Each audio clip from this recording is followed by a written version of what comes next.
Hi, this is Carrie. Welcome to my channel.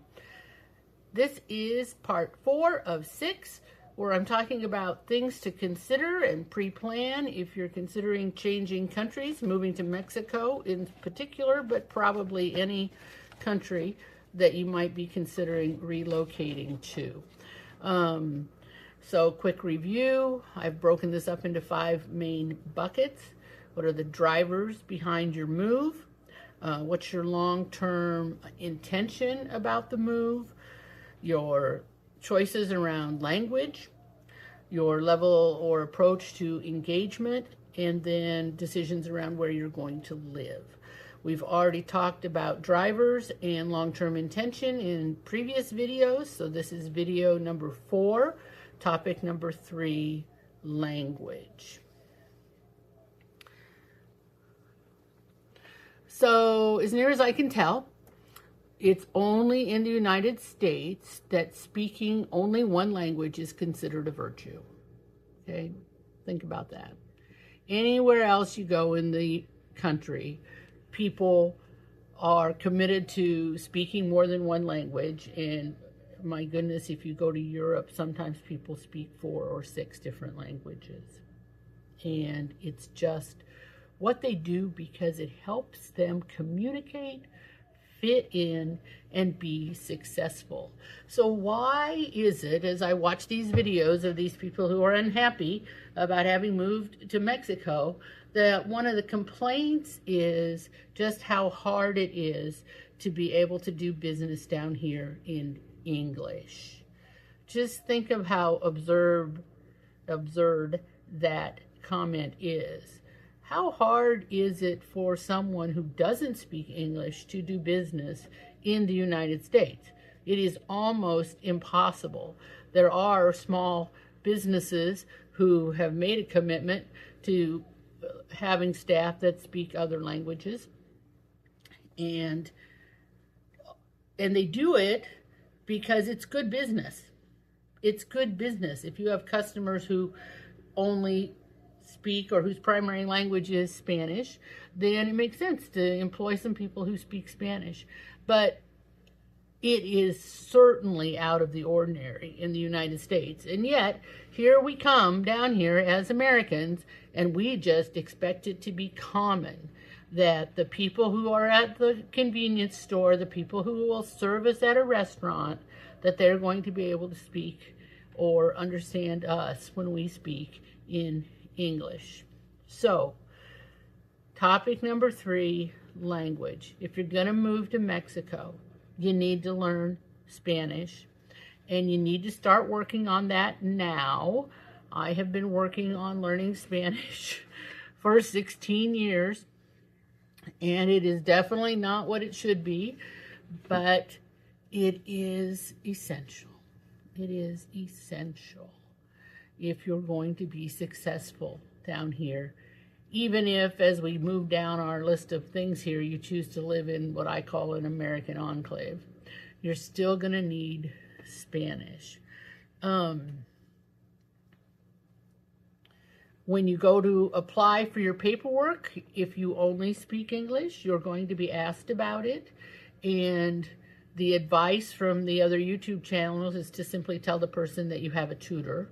Well, I hope that if that's your answer, it's because you really do have a tutor and not because that's what someone's told you to say. So we recently went to Veracruz to renew my residency permit, and I have to go in alone. My husband is not allowed to come in there with me, so it's me and the immigration officer. And we did it in what I always call Spanglish.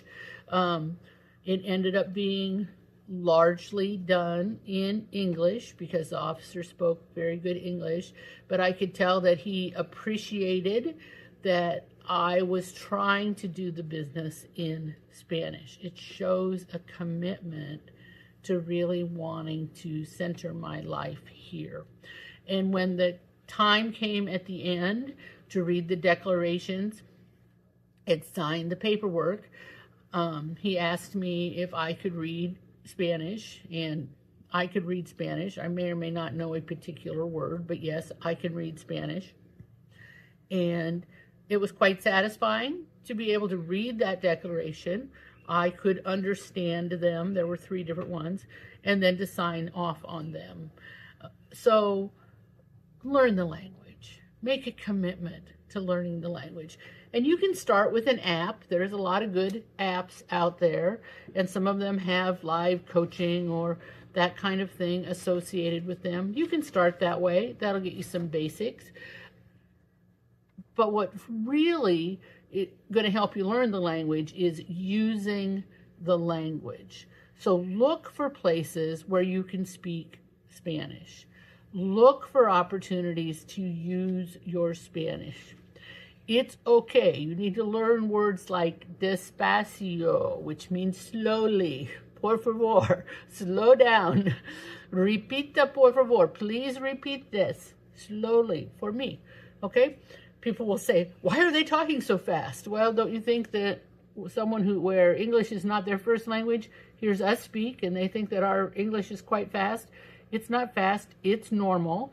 Our listening, our understanding is what is slow. And so it's okay. Ask them to repeat it. They will. Okay? Enter in. Attempt to use your words. Think about how young children learn language. Our 3-year-old niece was throwing a fit out here a few days ago, and I went to the door, opened it up, and called her name and said, hey, use your words. Necesito tus palabras. Use your words. That's how you're understood. Okay? Use your words. So, what does that mean? It means when I go to the mercado and I'm ordering the meat for the week, or I go to the greengrocer and I am picking out the vegetables for the week and I want to add mushrooms or something that's behind the counter, not something that I can just put in the basket myself, I engage with the dueña, the shop owner, okay? I engage in Spanish. I struggle to ask for the things I need in Spanish. They listen, they smile, they join in, they ask me questions, I respond. My husband sometimes has to bail me out, but they like it. I like it. It's how you actually learn. And it's like so many other things on this list, people. Engage. Commit. That's how you're going to be successful, all right? And if you're not willing to do that, then again, you're just coming down here as a tourist, and you can stay in the tourist areas where everyone speaks English, and you'll be fine. But do not think that you're going to be successful living here and staying committed to only using, understanding, knowing English. Now, many of you know I used to be a bookstore owner and have been a voracious reader my entire life. Since kindergarten, when I was already reading the Boxcar Children and racing through books at the public library summer reading program.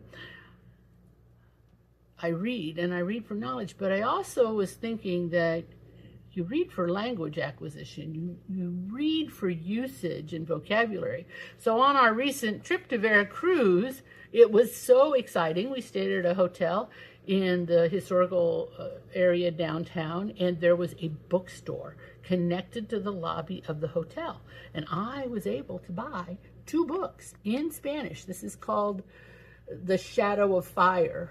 The Shadow of Fire, okay, by Alex Garcia. And I know it's mirrored because I'm using the selfie view here. But so fun. This is aimed at probably junior high level kids. I don't know if you can see here. So it's that level of reading of vocabulary. But I'm surprised at how much I can understand and read directly. I'm really enjoying it. I'm not very far in, but unfortunately, I think I've picked a good book. There's some humor in this book that I've really been able to appreciate and enjoy. I keep my phone and my Google Translate next to me so I can look up words, and generally I've found it's simply a word here and there, not whole sentences. I can read a page and understand the sense of the whole page. And I think about, as a young child reading, I'm sure there were words that I encountered as a kindergartner reading the Boxcar Children or some of these other chapter books that I didn't understand, but in the context, I was still getting the meaning. And so I think that that's helping me a lot with language, and I would encourage you to think about that as an approach. You can buy books at different reading levels. You can go to the used bookstores, down half-price books. Look for children's books that are in Spanish. Look for books that are aimed at young people. You could even buy a book that is familiar, like Twilight or something like that, in Spanish, and use that to expand your vocabulary, to get you comfortable with how words are strung together, the various tenses, that sort of thing. I think that you can really find the power and the joy in another language if you do toward language what I'm encouraging you to do in every other step of these videos. Really enter in, really engage. There is a Bible verse, the first verse of the Gospel of John, that in the beginning was the Word. And in Spanish, it's in the beginning was the verb. Was the verb. Not palabra, that's word, it's verb. How about that? In the beginning was the action of God. And this is the richness of learning another language.